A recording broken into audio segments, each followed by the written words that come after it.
Bashar al-Assad, born on September 11, 1965, in Damascus, Syria, rose to power in the shadow of a powerful legacy. As the son of longtime Syrian leader Hafez al-Assad, he inherited not just a country, but a complex web of political expectations and challenges. In the year 2000, Bashar stepped into the role of president following the death of his father. The world watched closely, many hoping that his Western education and relatively youthful demeanor would bring a wave of democratic reform and breathe new life into Syria's struggling economy. But those hopes quickly faded. Despite the early optimism, Assad soon proved that he was not interested in steering Syria away from its authoritarian path. Instead, he largely continued his father's methods of iron-fisted control. Any signs of dissent were met with censorship, surveillance, and state intimidation. When the winds of the Arab Spring swept through the region in 2011, they sparked an uprising in Syria that would plunge the country into a devastating civil war. Assad's response to the uprising shocked the world. Rather than seeking dialogue or reform, he chose to crush opposition with overwhelming force. The regime's tactics grew increasingly brutal as the conflict escalated. Entire cities were bombarded, civilian areas were reduced to rubble, and most infamously, the Assad government was accused of deploying chemical weapons against its own people, a move that sparked international outrage and condemnation. For 13 long years, Syria endured a nightmarish civil war. Millions were displaced. Hundreds of thousands lost their lives. The country's infrastructure, culture, and social fabric were torn apart. Despite foreign support and numerous efforts to cling to power, Bashar al-Assad's grip on Syria finally crumbled in 2024. His fall marked the end of a decades-long dynasty and the close of a dark chapter in Syrian history. The promise of reform that once surrounded his presidency now stands as a tragic reminder of what could have been but never was. Bashar al-Assad was the third child of Hafez al-Assad, a Syrian military officer who would go on to reshape the country's destiny. Hafez was a prominent member of the Ba'ath Party, and in 1971, he took control of Syria through a coup that launched a decades-long regime. The Assad family hailed from Syria's Alawite minority, a small sect of Islam making up about 10% of the population. Despite their size, the Alawites held extraordinary influence, dominating Syrian politics since the 1960s and tightening their grip through military and government power. Bashar's early life was far removed from the battlefield of politics. He received his education in Damascus and chose the path of medicine, earning his degree in ophthalmology from the University of Damascus in 1988. After graduation, he served as an army doctor at a military hospital in the capital. In 1992, seeking further training, Bashar moved to London, embracing a quiet life as a medical professional far from the intensity of Syrian politics. But that all changed in 1994. Bashar's older brother Basil, the man who had been carefully groomed to succeed Hafez al-Assad, died tragically in a car crash. With the regime suddenly in need of a new heir, Bashar was summoned back to Syria. Despite having no real political or military experience, he was thrust into a high-stakes world of power and influence. Determined to prepare him for leadership, the regime placed Bashar in rigorous military training. He climbed the ranks to become a colonel in the elite Republican Guard, a unit known for its loyalty to the Assad family. To secure his position and build public trust, Hafez al-Assad orchestrated a careful rebranding of his son. Bashar, previously an unknown figure, was now portrayed as a reformer. He was placed at the forefront of a high-profile anti-corruption campaign that removed select officials from power. Yet, this effort was largely symbolic, leaving untouched the entrenched corruption of the regime's inner circle. Meanwhile, Bashar's modern image was further reinforced when he became chairman of the Syrian Computer Society, a move that painted him as a forward-thinking leader ready to guide Syria into a new digital age. Hafez al-Assad died on June 10, 2000, bringing an end to 3 decades of strongman rule in Syria. But the transition of power was already in motion. Just hours after his death, Syria's national legislature moved with astonishing speed to pass a constitutional amendment.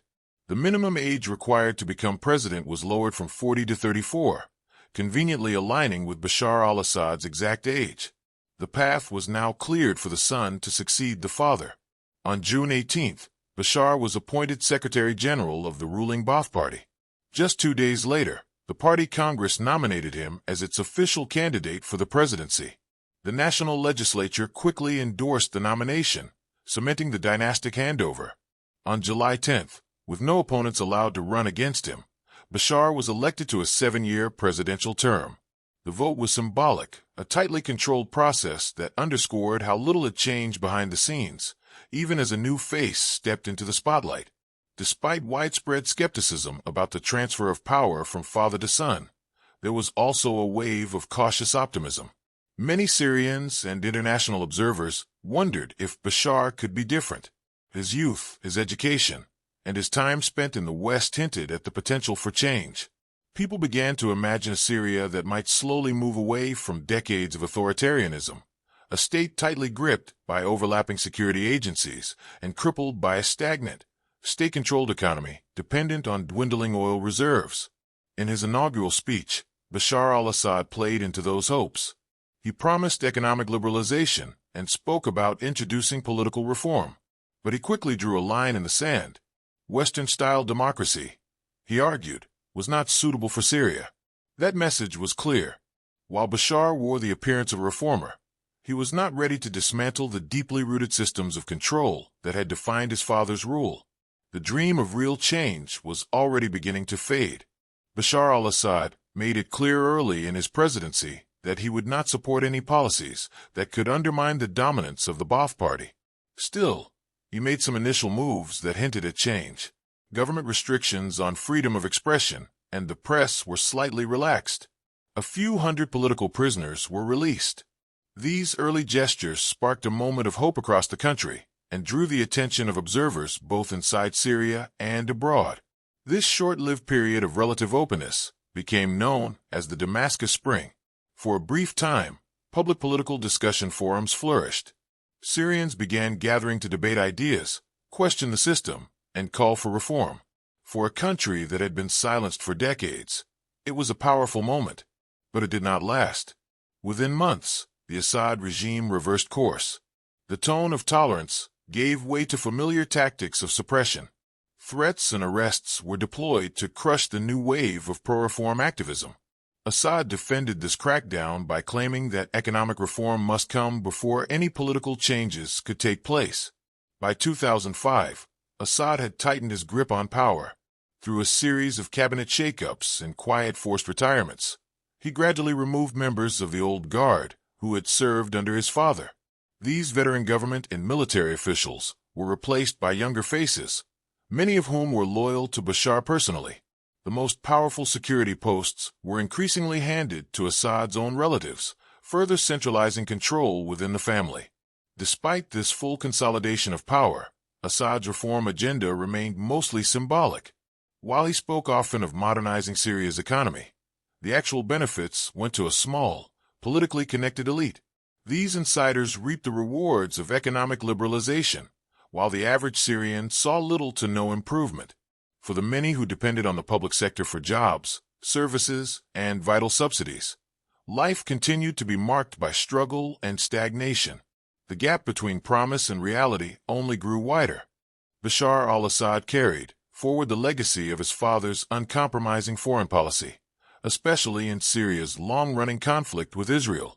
He remained firm in his demand for the return of the Golan Heights, a territory occupied by Israel since 1967. At the same time, Assad continued Syria's support for militant groups such as Hamas and Hezbollah. These alliances helped bolster his image as a staunch opponent of Israeli and Western influence in the region and tied Syria deeper into the web of Middle Eastern geopolitics. Tensions with the United States escalated sharply after Assad condemned the U.S.-led invasion of Iraq in 2003. From that point on, nationalist and anti-Western rhetoric became a regular feature of his public addresses. He cast himself as a defender of Arab sovereignty and resistance, aligning closely with Iran's regional strategy.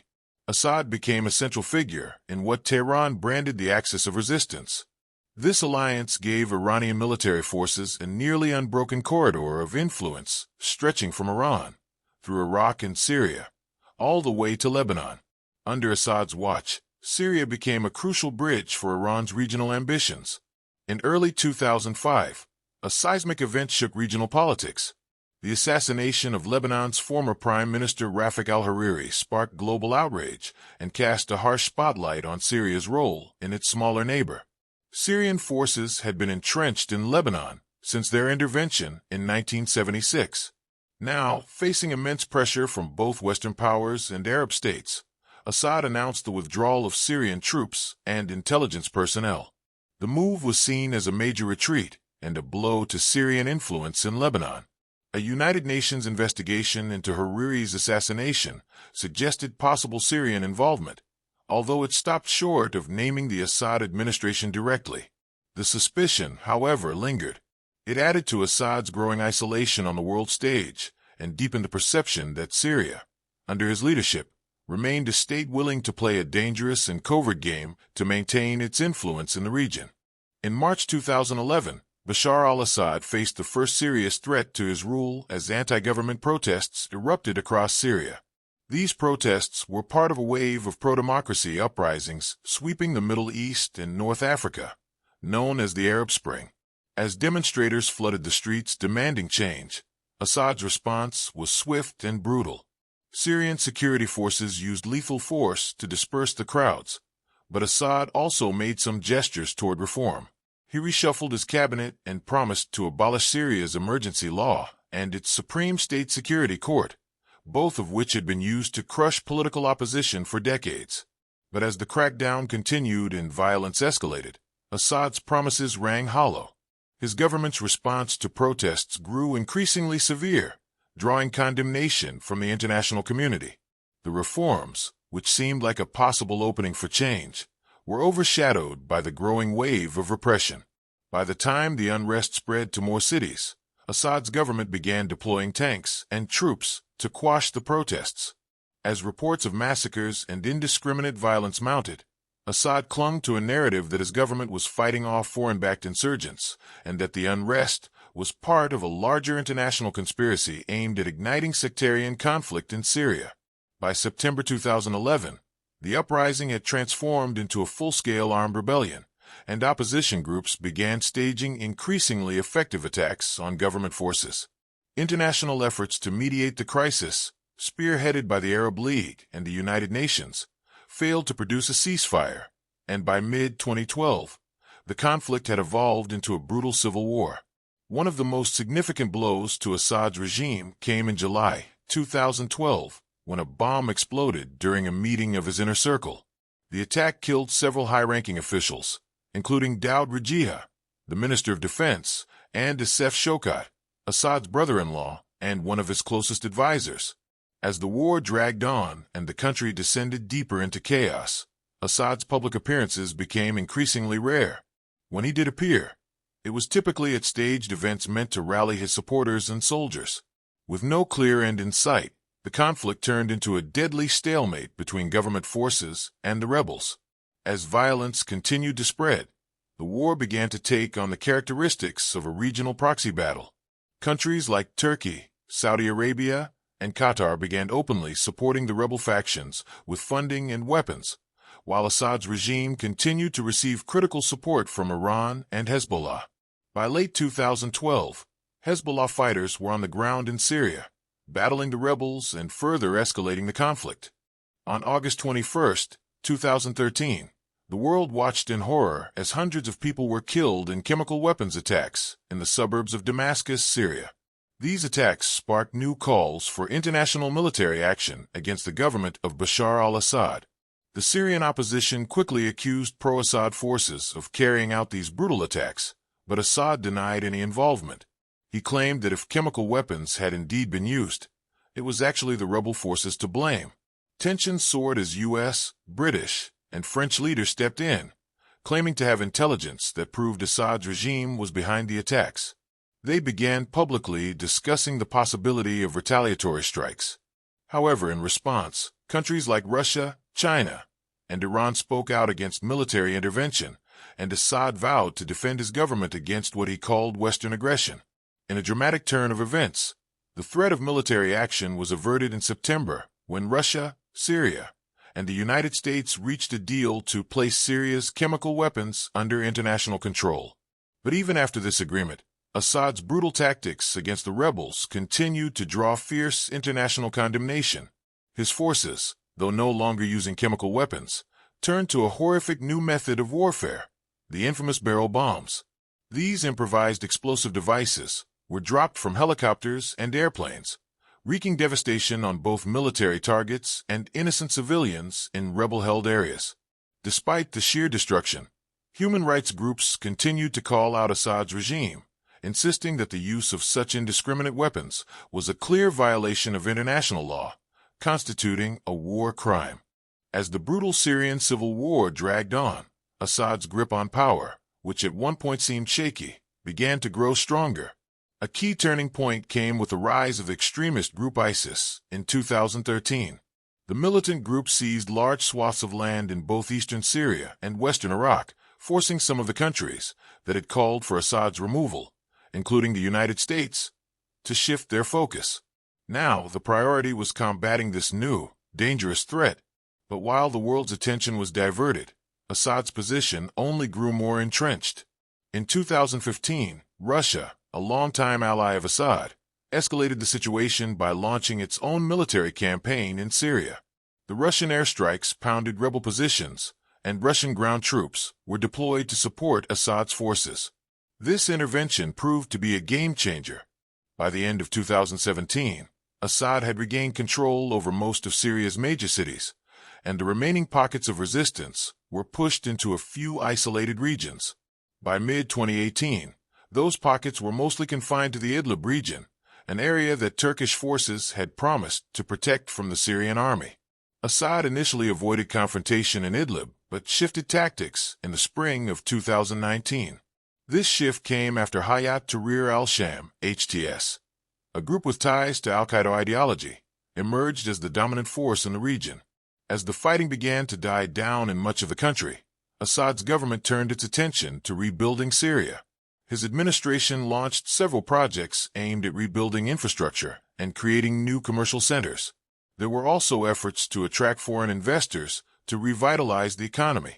But not all of Assad's post-war policies were well received. One of the most controversial measures was Law 10, which allowed the government to seize property from owners who failed to re-register it. The law was presented as a means of developing abandoned properties left behind during the war. However, critics argued that it disproportionately affected displaced Syrians, many of whom could not return in time to reclaim their property.